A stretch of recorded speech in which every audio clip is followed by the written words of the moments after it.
बिस्मिल्लाहिर्रहमानिर्रहीम। अस्सलाम वालेकुम नाज़रीन, आप यूट्यूब चैनल देख रहे हैं। मैं इमरान खान हूँ। एक मरतबा फिर वज़ीर आला खैबर पख्तूनख्वा पहुँचे अडयाला जेल के बाहर, लेकिन उन्हें मिलने नहीं दिया गया।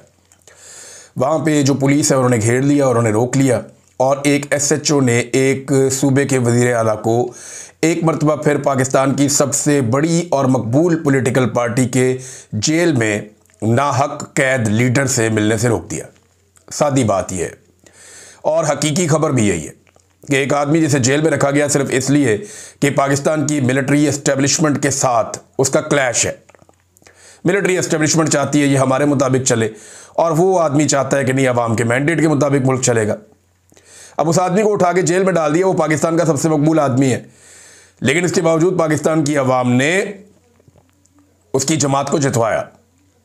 तो बड़ी मुश्किलों से उन्होंने एक सूबे में अपनी हुकूमत हासिल कर लिया। वहाँ जो वज़ीर आला है उसे मिलने की इजाज़त ही नहीं दी जाती जब तक कि वो कंप्रोमाइज़ नहीं करता।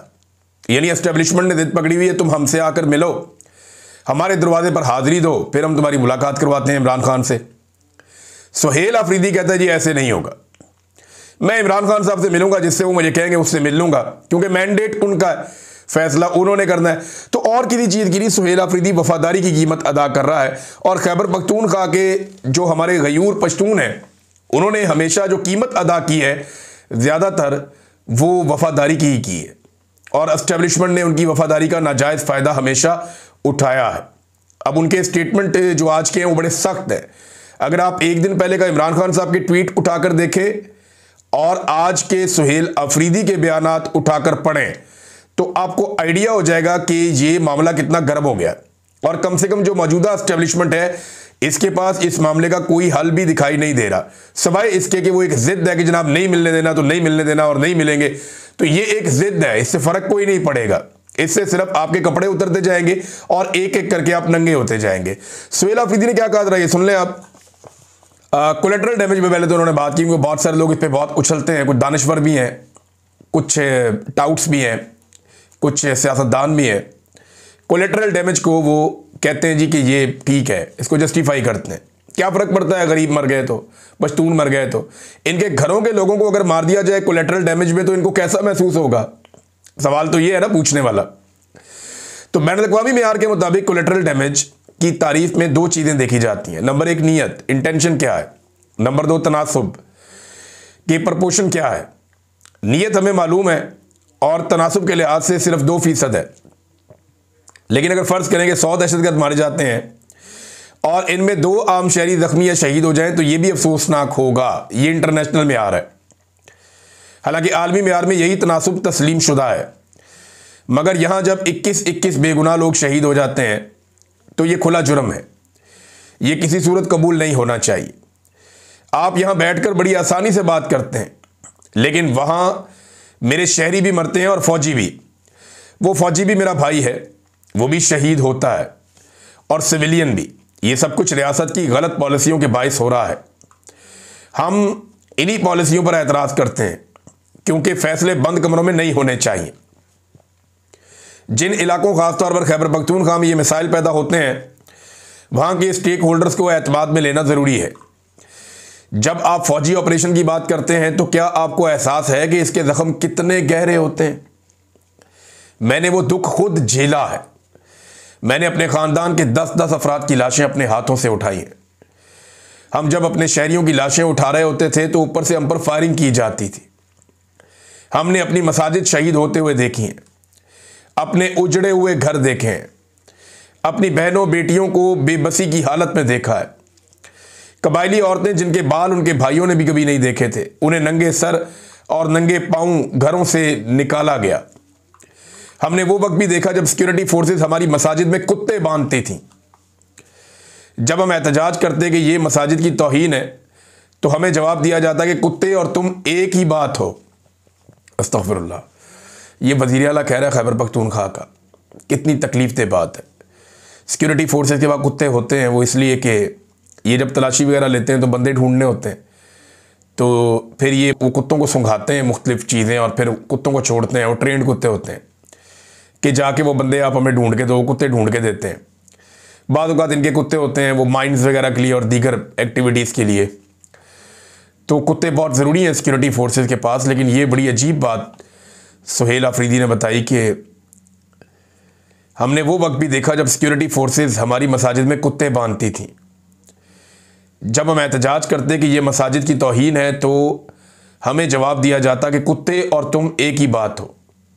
इसके बावजूद हमारा दिल देखें कि हमने फिर भी सब्र किया, हमने अपने मुल्क को अपना ही समझा। हम आज भी कहते हैं कि मुल्क भी हमारा है, दर्द भी हमारा है, फ़ौज भी हमारी है। जब पॉलिसी अवाम के मफाद में नहीं होगी, जिसमें हमें एतमाद में नहीं लिया गया, वो ना हमने पहले कबूल की थी, ना आज कबूल करते हैं और इंशाअल्लाह आइंदा भी कबूल नहीं करेंगे। देखिए, मैं एक बात पहले भी कह चुका हूँ, आज फिर कहता हूँ कि पाकिस्तान की मिलिट्री एस्टेब्लिशमेंट के पास इमरान खान एक आखिरी चांस है अपनी इज्जत बचाने का। पाकिस्तानी कौम बहुत आगे निकल गई है। आज कुछ और हकायक वज़ीर आला खैबर पख्तूनख्वा ने बताएं। बहुत सारी चीज़ें मैं जानता हूँ, ऐसी चीज़ें जानता हूँ ऑपरेशन ज़दा इलाकों के बारे में जो मैंने वहाँ लोगों से सुनी। अगर आवाम को बताएं तो पाकिस्तान में आग लग जाएगी। तो बजाय कि वो चीज़ें सामने आए और पाकिस्तान की मिलिट्री एस्टेब्लिशमेंट के लिए मज़ीद सुबकी और परेशानी की और नफ़रत की एक लहर जन्म ले, बेहतर यह है कि इमरान खान जैसे मौके से फ़ायदा उठाएं। ये वो वाहिद और आखिरी मौका है आपका जो आपको बैरकों में जाने में आसानी पैदा कर सकता है, आपको इज्जत के साथ अपनी डोमेन में वापस भेज सकता है। वरना इसके बाद आप जाना भी चाहेंगे तो लोग आपको जाने नहीं देंगे, लोग आपको चिपक जाएंगे, क्योंकि इमरान खान के बाद सूरत-ए-हाल कुछ और होगी।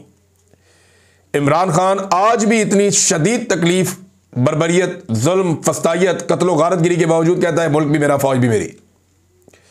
हो सकता है कल कोई और ये बात ना करे, या जो भी कल को ये बात करे अवाम उसकी बात ही ना सुने। तो पाकिस्तान की फ़ौज को होश के नाखून लेने चाहिए। फ़ौजी क़यादत को मैं कह रहा हूँ, फ़ौज तो बेचारी, वो तो हमारे अपने बहुत सारे जानने वाले दोस्त हैं, बाप सारे फ़ौज के अंदर, बेशुमार रिश्तेदार हैं दोस्तों के वो सारे फ़ौज के अंदर। वो खुद भी बेचारे तंग रहते हैं, परेशान रहते हैं कि यार किस चक्कर में डाल दिया पकड़ के हमें।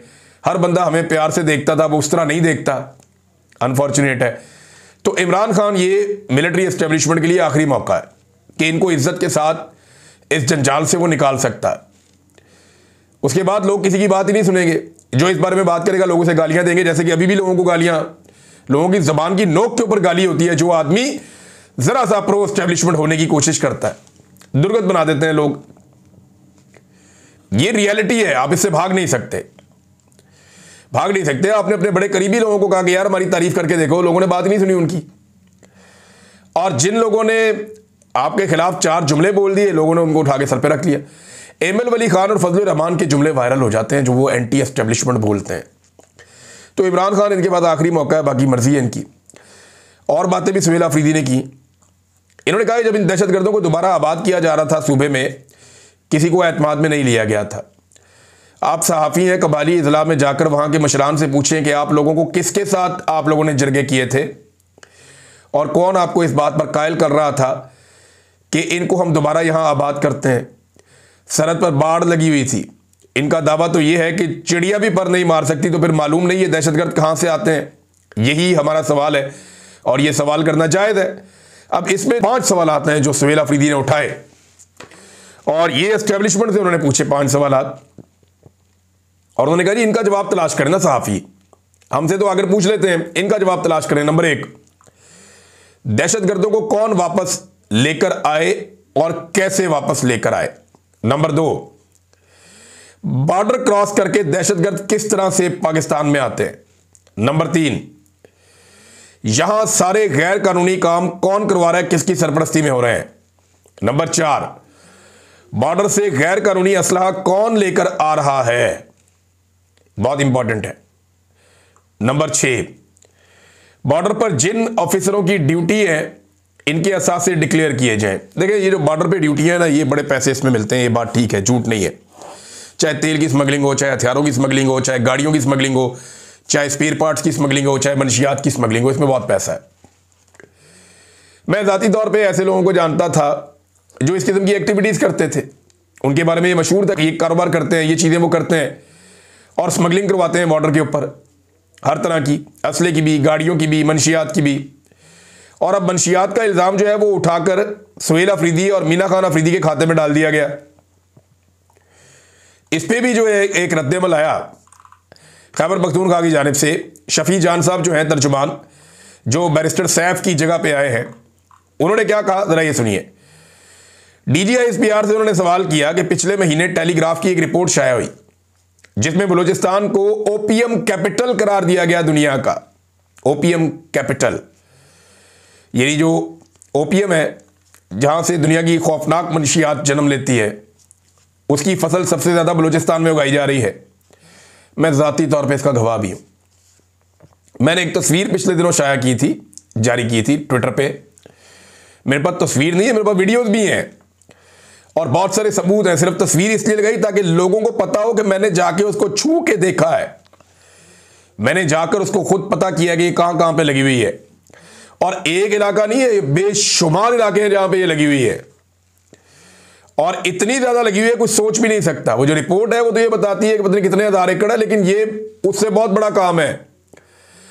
हुआ क्या, मैं आपको बता देता हूं कि पहले अफगानिस्तान में ये सारी मंशियात उगती थी। अफगानिस्तान के अंदर वो लोग रहते थे जो मंशियात का कारोबार करते थे।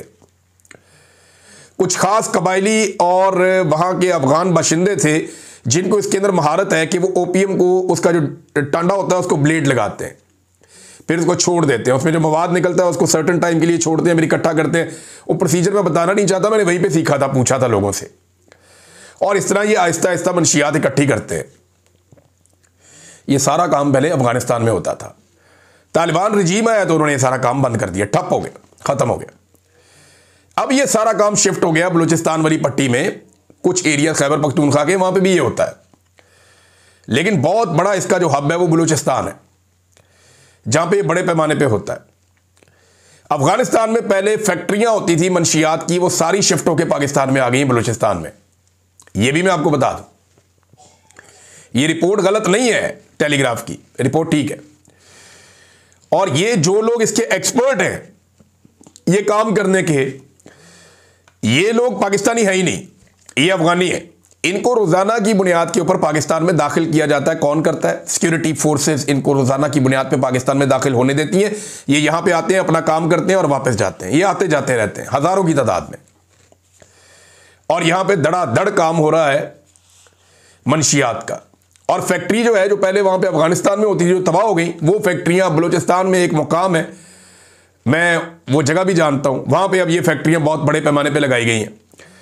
उन फैक्ट्रियों तक माल कैसे जाता है? बहुत सारी चेक पोस्टें क्रॉस करके जाता है, बहुत सारी गाड़ियां लेकर जाती हैं।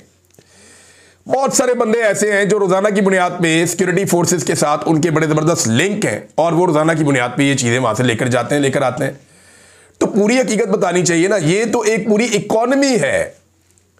एक वॉर इकोनॉमी होती है ना, मंशियात की एक इकोनॉमी होती है, वेपन्स की एक इकोनॉमी होती है। पूरी पाकिस्तान के बॉर्डर के साथ साथ ये खड़ी है। इसके खिलाफ एक ऑपरेशन होना चाहिए और ये सिलसिला खत्म करना चाहिए।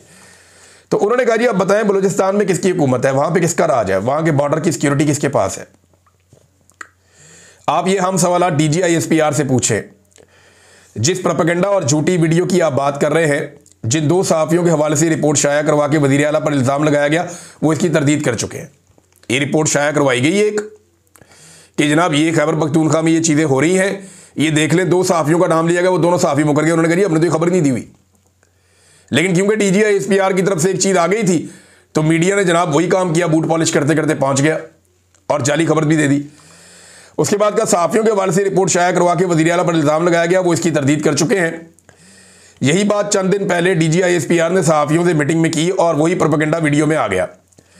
तो क्या जिस तरीके से सुहेल अफरीदी और मीना खान अफरीदी की तस्वीर लगाकर ये पोस्ट शाया करवाई गई, इसी तरीके से इस झूठी रिपोर्ट की तरदीद होगी और माफी मांगी जाएगी?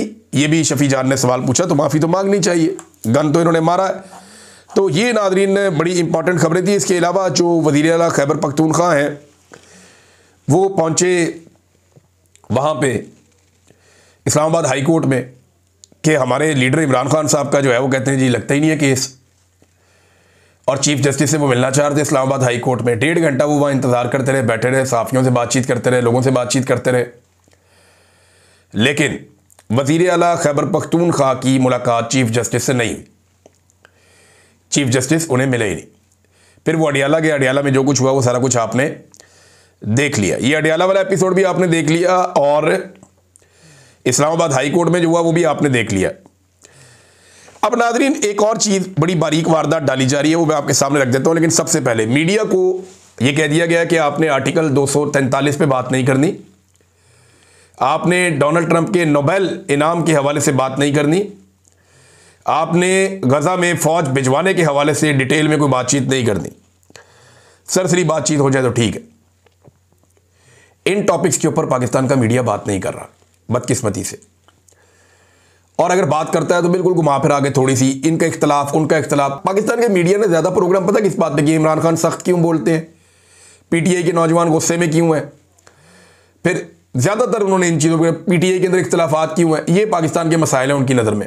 ना महंगाई मसला है, ना 243 मसला है, ना गजा को फौज भेजे जाने का कोई मामला इनके लिए कोई मसला है, ना आईनी तरमीम इनके लिए कोई मसला है, और ना ट्रंप को नोबेल पीस प्राइज देने की जो नॉमिनेशन पाकिस्तान ने की है, ना ये इनके लिए कोई मसला है। तो पाकिस्तान के मीडिया को कैटेगोरिकली गुज़िश्ता कुछ अरसे में ये खबरें देने से मना किया गया। कुछ दानिश्वर जो है ना, वो एक चूरन आपको चटा रहे हैं, बेच रहे हैं। वो चूरन मैं आपको बता देता हूँ वो क्या है। तो वो ये कह रहे हैं कि जो आर्टिकल 243 है ये पाक भारत जंग के तनाजुर में है कि पाकिस्तान ने कुछ सबक सीखे हैं और उसके लिए अब कुछ स्ट्रक्चरल तब्दीलियां की जा रही। ओ भाई खुदा का नाम लो, उसके लिए आईनी तरमीम की जरूरत नहीं होती। ये आईनी तरमीम पाकिस्तान और इंडिया की जंगी हिकमत अमली के बारे में नहीं है। ये टाउट और ये दानिशवाड़ ये आपके साथ गलत बयानी करके आपको गलत चूरन चटवा रहे हैं। मैं आपको बताता हूं हकीकत क्या है। इसका कोई ताल्लुक जंगी हिकमत अमली से नहीं है। ये जो आईनी तरमीम है ये सिर्फ और सिर्फ सिविलियन सुपरमेसी को खत्म करने की है बस। यानी जो इस वक्त army chief field marshal Asim Munir साहब हैं, उनके इख्तियारात को बढ़ाने की तरमीम, उनकी ताकत को सिविलियन हुकूमत के मुकाबले में ज्यादा करने की तरमीम है, बस ये बात है। भाई इंडिया से लड़ने से किसी ने रोका आपको, जाके लड़े। वो आपके पानियों के ऊपर बंद बांध रहा है, अगर आप जाके वो बंद तोड़ना चाहे तो उसके लिए कौन सी आईनी तरमीम चाहिए। या इंडियन तैयारे जो आपने गिराए हैं, ट्रंप ने तो मजाक ही बना दिया है। वो पहले 5 थे, 6 थे, 7 थे, 8 हो गए। अब अभी उसने 8 तैयारे भी कह दिए हैं ट्रंप ने। इतने तो हमने कभी नहीं कहे, उसने मजाक बनाया और लगता है वो दोबारा जंग करवा के रहेगा पाकिस्तान और इंडिया की। वो इंडिया की इतनी बेइज्जती कर रहा है आलमी सतह के ऊपर ट्रंप, उसने धो के रखा हुआ है इंडिया के साथ। उसने एक मुआहदा भी कर लिया, फिर भी उनकी टका के बेइज्जती कर रहा है। तो अब 8 तैयारे हो गए हैं। मुझे लगता है इस रफ्तार से अगर ट्रंप लगा रहा तो अपने इसी टर्म में ट्रंप इन तैयारों की तादाद जो है वो 80 के करीब ले जाएगा कि पाकिस्तान ने इंडिया के गिरा दिए थे। जिस तरह वो नीचे से ऊपर जा रहा है, 5, 6, 7, 8 ऐसे जा रहा है। तो रोजाना के हिसाब से इंडिया का तैयारा वो गिरा देता है। हर थोड़े दिन के बाद हर हफ्ते एक तैयारा और गिर जाता है इंडिया का। तो इंडिया को लगता है वो इंस्टिगेट कर रहा है, गुस्सा दिला रहा है कि लड़ो पाकिस्तान से दोबारा, ताकि डोनाल्ड ट्रंप मजीद रेलिवेंट हो जाएगा। लेट्स सी वहां क्या होता है। लेकिन जो मैं आपको बता रहा था कि ये तरमीम कोई इंडिया से लड़ाई की नहीं है, तैयारे कैसे गिराने हैं, जंग कैसे करनी है, उसके बारे में नहीं है। ये पाकिस्तान के अंदर मिलिट्री एस्टेब्लिशमेंट का कंट्रोल कैसे ज्यादा बढ़ाना है, ये उसके बारे में तरमीम है। ये पाकिस्तान के अंदर इंतजामी मामलात के ऊपर तरमीम है कि जो एक तवाज़ुन है वो खत्म कर दिया जाए और जो सिविलियन सुपरमेसी है वो खत्म हो जाए। मिलिट्री के बाद इख्तियारात जो है कम से कम आर्मी चीफ के पास वो सदर और वजीर आजम के लेवल के इख्तियारात आ जाए। सिक्योरिटी के हवाले से खास तौर पे जो एक मैंने आपको कल बताया भी था कि एक तजवीज़ ये भी है कि सारे के सारे जो वो हैं इदारे फोर्सेस के, वो सारे इनके अंडर कर दिया जाए। तो नाज़रीन ये है, और एक्सटेंशन का माहौल चल रहा है और इसी माहौल के अंदर चीज़ें आगे बढ़ रही हैं। नजम सेठी ने एक और पोल खोल दिया है। नजम सेठी साहब कहते हैं कि जनरल बाजवा के लिए इमरान खान साहब ने एक्सटेंशन से जब इनकार किया ना, तो तब बाजवा साहब ने तहरीक अदम एतमाद का प्लान किया।